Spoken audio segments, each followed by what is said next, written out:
శంకరపాలె ఎలా చేయాలో చూద్దాం. 1 కప్పు చక్కెర, 1 కప్పు పాలు.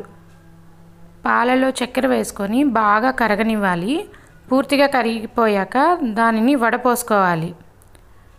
అందులో ఏమైనా చిన్నగా దుమ్ము అది ఉంటే క్లీన్ అయిపోతుంది. ప్యూర్గా ఉండేది స్వచ్ఛమైన నెయ్యి తీసుకుంటే 1 కప్పు చక్కెరకి కొంచెం తక్కువగా నెయ్యి వేసుకోవాలి.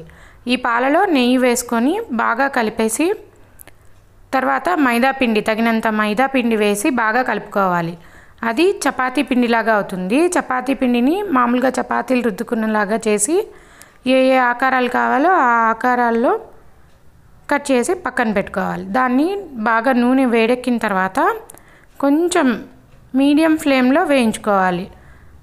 కొంచెం ఎర్రగానే వేయించుకోవాలి. తీసిన వెంటనే కొంచెం మెత్తగున్నా పర్వాలేదు.